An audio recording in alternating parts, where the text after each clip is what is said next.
At the edge of the Austrian Alps, a quiet castle sat under the shadow of war, holding some of the most important prisoners of World War II, French generals, politicians, and even celebrities. It was May 1945, just days before Germany's surrender, and yet the chaos of conflict had not spared this remote stronghold. On one side, the fanatical SS troops were advancing with deadly intent. On the other, a tiny group of American soldiers prepared for a fight they could barely imagine. What made this battle unlike any other was not the scale or the weapons. It was who would be fighting alongside whom. In an extraordinary twist of fate, some German soldiers, once sworn enemies of the Americans, chose to stand with them to defend the prisoners. This was not just a rescue mission.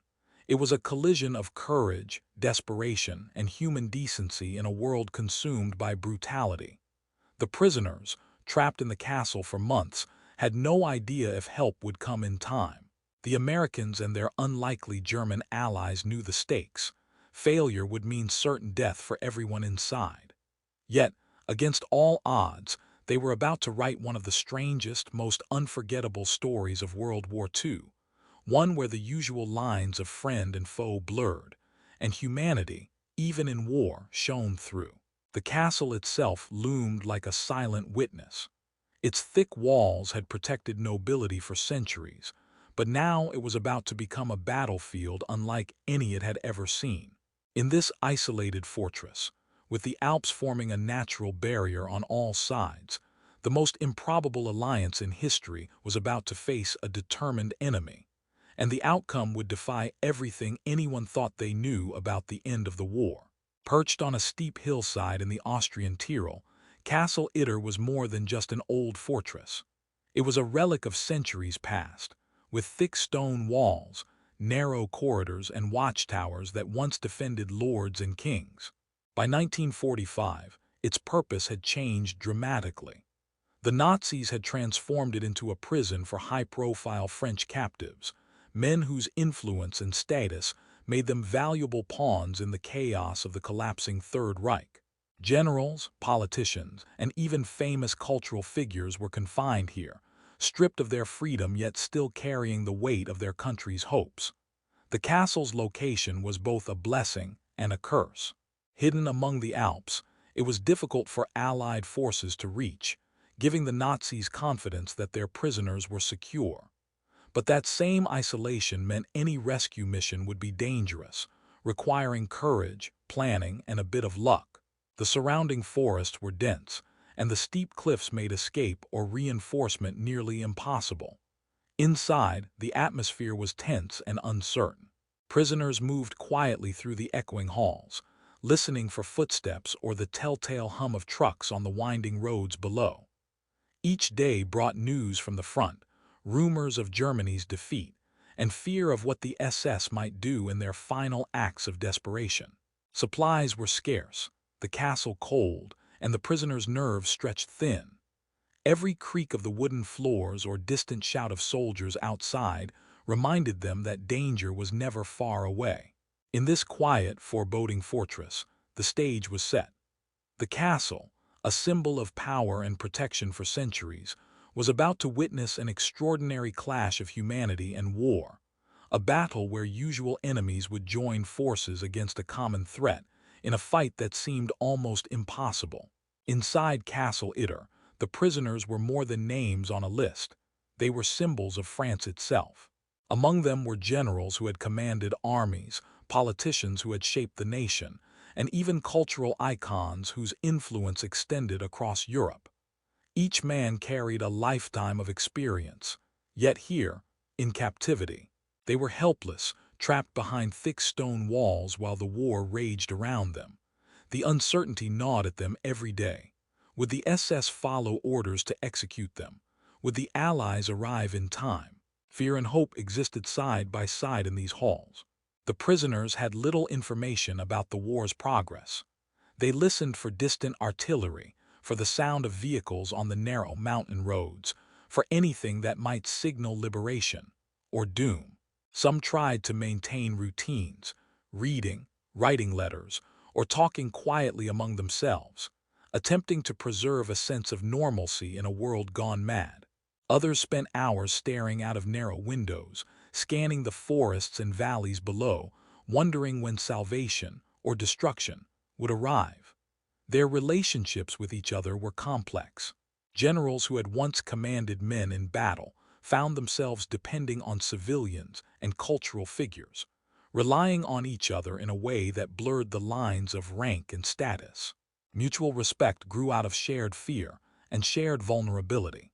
Despite the tension, there were small acts of courage, helping a fellow prisoner carry food, comforting someone shaken by nightmares, or quietly devising plans in case the worst came. In this uneasy calm, the prisoners had no idea that reinforcements were coming. Across the mountains, a handful of American soldiers were making their way toward Castle Itter, unaware that some Germans, tired of the SS fanaticism, would join them in a defense unlike any the world had ever seen. The fate of these men, the generals, politicians, and cultural icons, was about to hinge on courage, strategy, and an unlikely alliance that would defy the chaos of war. By May 4, 1945, the distant sounds of the war were no longer distant. From the forests and mountain roads surrounding Castle Itter, the SS was moving closer. These were not ordinary soldiers. They were fanatical, fiercely loyal to the Nazi cause, and determined to carry out the orders of a regime collapsing around them. Their objective was chillingly simple: retake control of the castle and eliminate the French prisoners. Inside the fortress, every creak of the floorboards or rustle in the trees became a signal of danger. Prisoners whispered nervously, glancing at the guards and listening for the steps of the approaching SS troops. The tension was almost unbearable.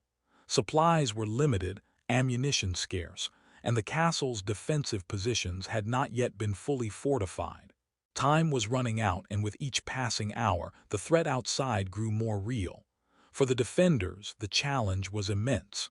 The SS had experience, numbers, and the brutal will to enforce their orders.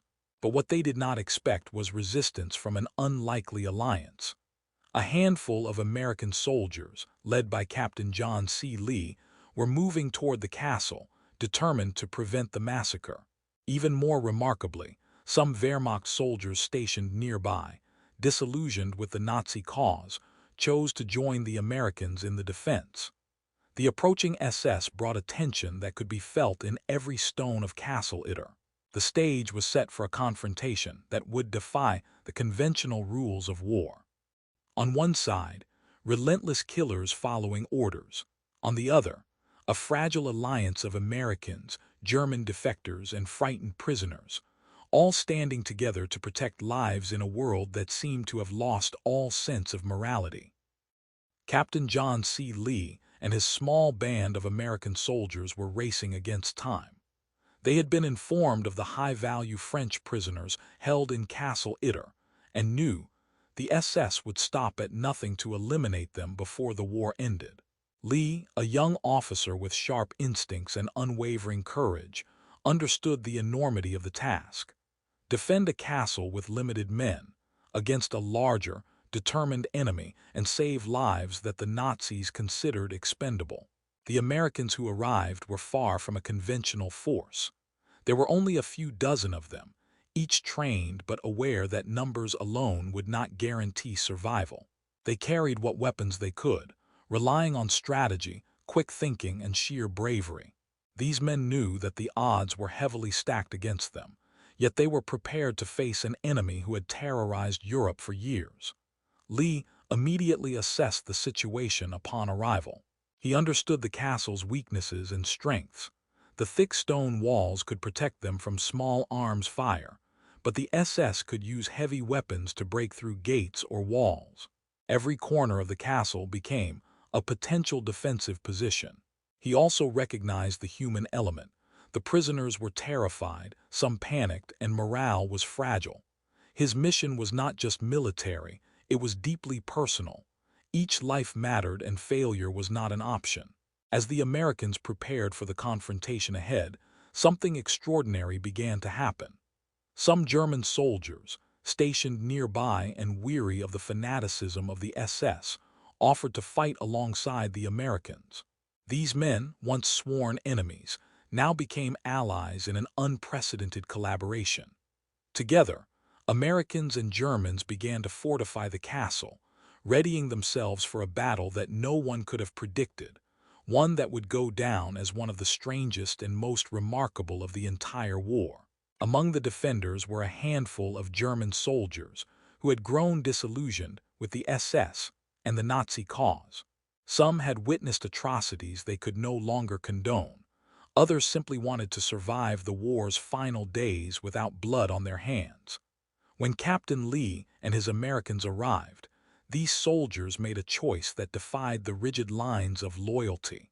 They would fight alongside the enemy to protect innocent lives. This alliance was extraordinary.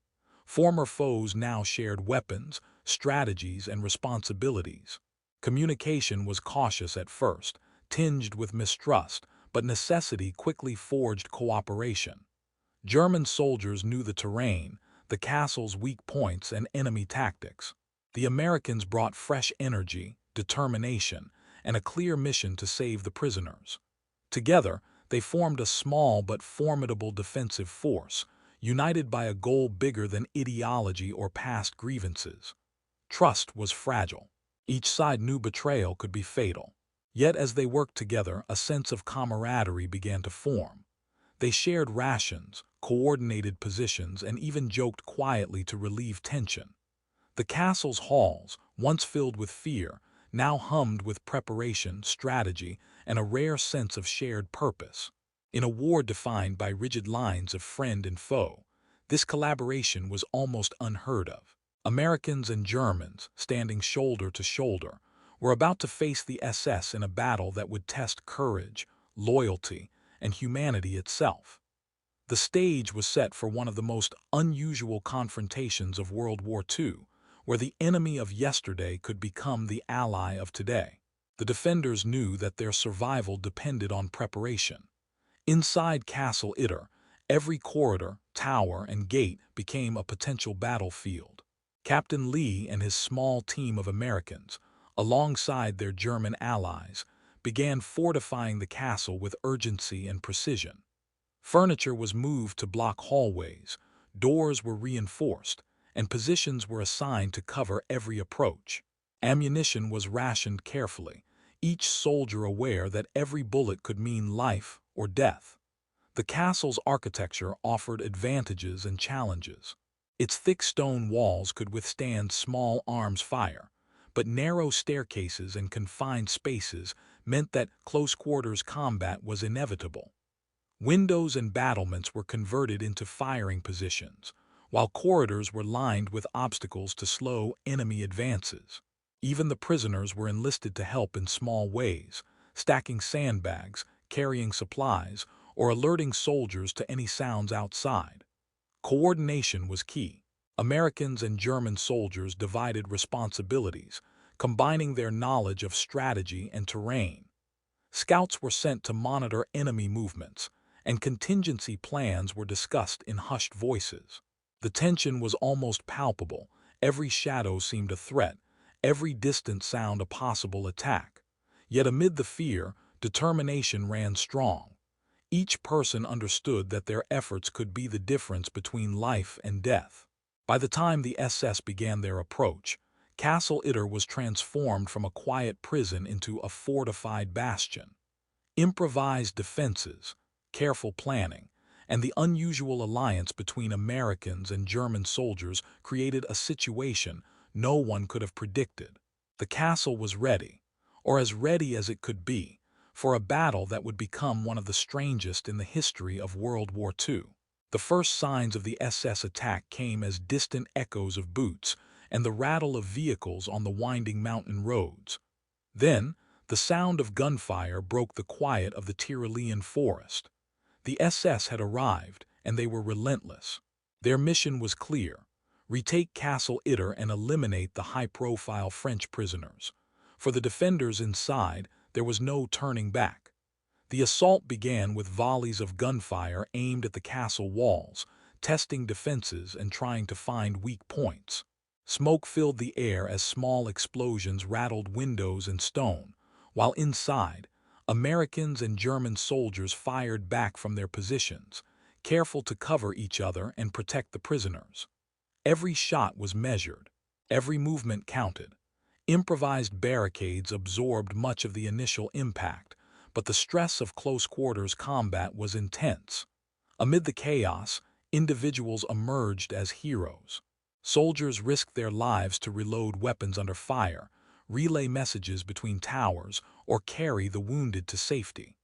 The French prisoners, though unarmed, helped where they could, passing ammunition, alerting soldiers to enemy movements, or holding barricades. The unusual alliance, born out of necessity, was now tested under fire. Americans and Germans moved in coordination, a silent understanding that survival depended on unity. The SS pressed forward with determination, their experience and numbers making every moment a struggle for the defenders. Yet, for those inside Castle Itter, fear was balanced by courage and resolve. They were defending more than walls. They were defending lives, humanity, and the strange, fragile bond that had formed between sworn enemies. The battle had begun, and the outcome remained uncertain, hanging by a thread in the shadowed corridors of the castle. Amid the thunder of gunfire and the chaos of battle, acts of courage and selflessness stood out, shaping the outcome of Castle Itter. Captain John C. Lee moved relentlessly between defensive positions, issuing orders, encouraging men, and even taking risks under fire to ensure the safety of the prisoners. His calm in the storm inspired confidence in both Americans and German allies. German soldiers, once enemies of the Americans, displayed remarkable bravery. Some climbed to exposed battlements to return fire, while others ran across open courtyards to carry ammunition to desperate positions. Their decision to fight alongside the Americans was validated not just by strategy, but by the sheer courage they displayed in the face of a fanatical enemy. Even the prisoners found ways to contribute. Some moved quietly to strengthen barricades, others relayed messages, and a few helped tend to the wounded.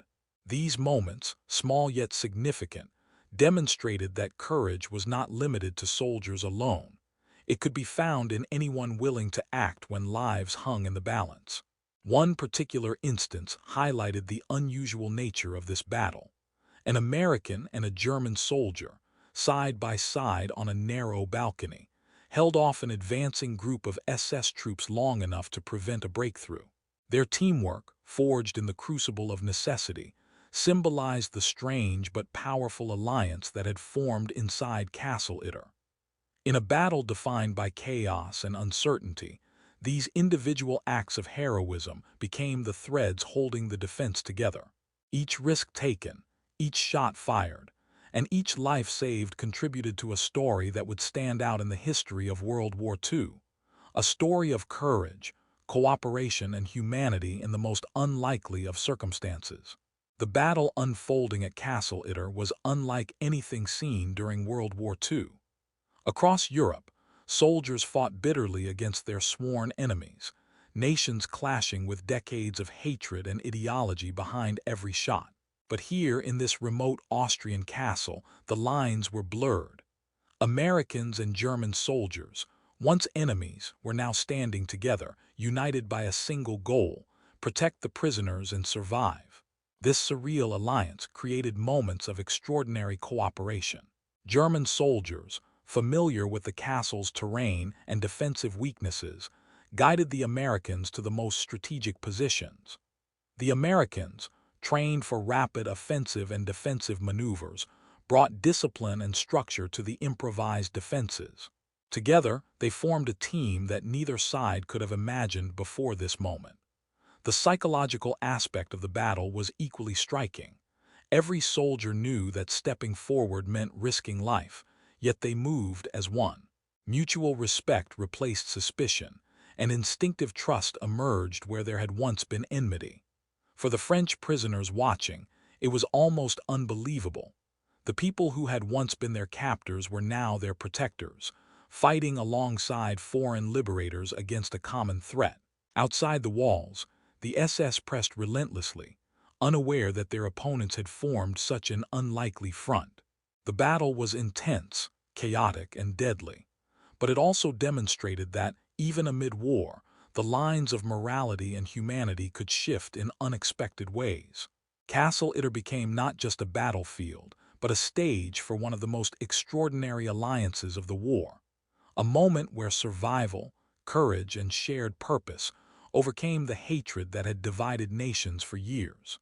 The defenders at Castle Itter held their ground with determination, and gradually, the tide of battle began to shift. The SS, despite their numbers and training, found themselves slowed by the castle's defenses and the unexpected coordination between Americans and German soldiers. Every attempt to breach the walls was met with disciplined, strategic resistance. Captain Lee and his allies exploited their knowledge of the terrain. Narrow hallways, fortified staircases, and well-placed firing positions turned the castle into a deadly maze for the attackers. The German soldiers, familiar with enemy tactics, anticipated SS movements and relayed crucial warnings, allowing the defenders to respond before being overrun. Ammunition was rationed carefully, every shot counted, and reinforcements from hidden positions struck with precision. The psychological impact on the SS was significant. They were facing not just a fortress, but a coalition they could not have predicted. Morale wavered as the Americans and defecting Germans held firm under constant pressure.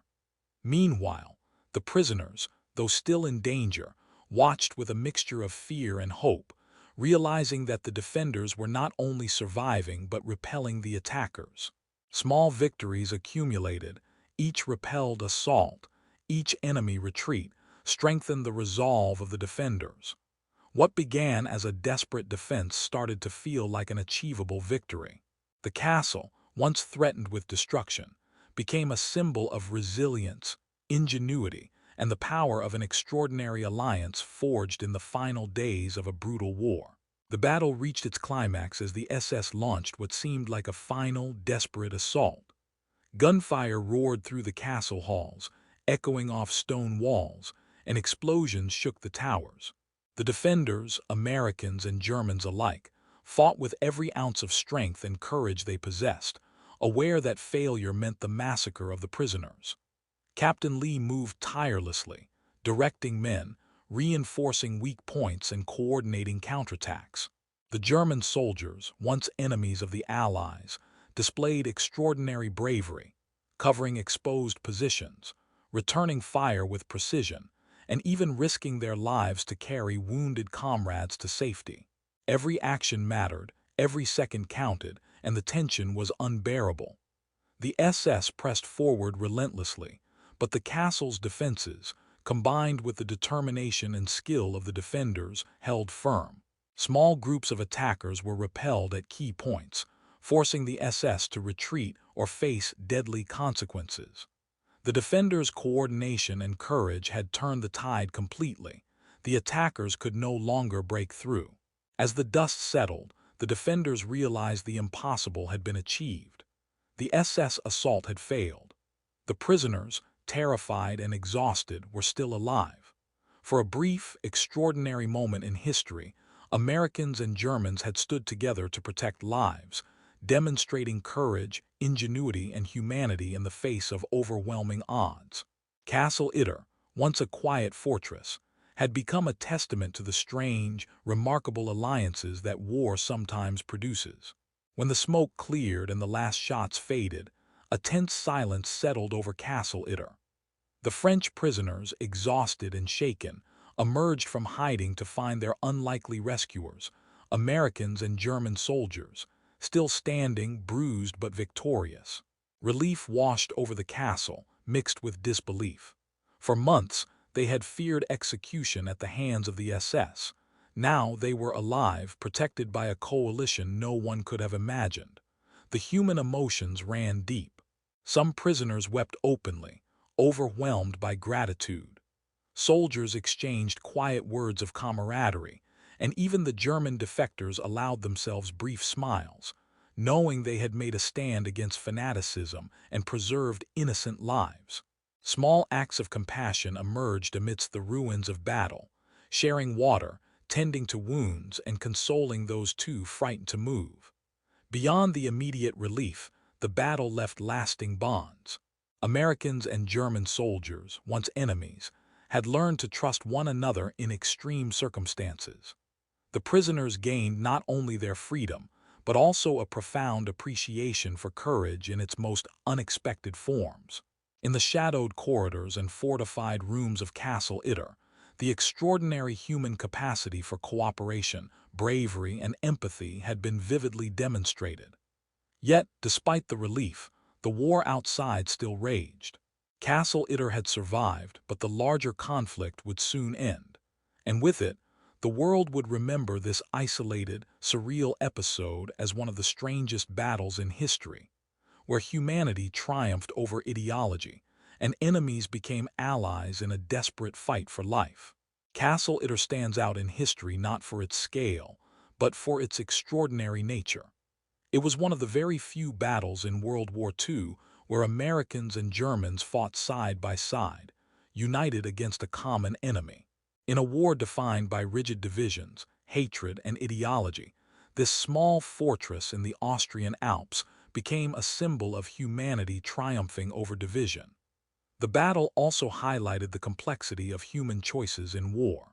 German soldiers, once part of the machinery of the Third Reich, chose morality over orders, defying the SS and risking their lives to save prisoners. The Americans, despite being outnumbered, acted with courage and determination, protecting lives without regard for politics or past enmities. Together, they created a rare moment of cooperation that defied conventional expectations of friend and foe. Historians often cite Castle Itter as a unique example of how extreme circumstances can forge unexpected alliances. It challenges the traditional narratives of World War II, reminding us that war is not always black and white, and that even in the darkest moments, individuals can act with honor and compassion. The castle's story has endured because it is not just a tale of military strategy, but a human story, a testament to courage, trust, and the capacity for moral choice under extraordinary pressure. The story of Castle Itter leaves a lasting impression not because of the weapons used or the walls defended, but because of the people who stood together against the odds. In a world torn apart by war, Americans and Germans, once enemies, set aside ideology, fear, and past grievances to protect lives. It was a moment that proved humanity could survive even amid chaos. The prisoners, saved from certain death, witnessed a rare glimpse of courage, cooperation, and trust that transcended nationality. The soldiers, both American and German, showed that bravery is not measured by the size of the army or the firepower at hand, but by the willingness to act in defense of others, even when the danger is overwhelming. Castle Itter remains a unique chapter in the history of World War II, a story of unlikely alliances, moral choices, and heroism in unexpected places. It reminds us that even in the darkest moments, people are capable of extraordinary acts, and that sometimes the most improbable friendships are forged in the fires of adversity. The battle ended, the war soon concluded, but the memory of this strange, remarkable fight continues to inspire, showing that courage and humanity can shine through even in the chaos of war.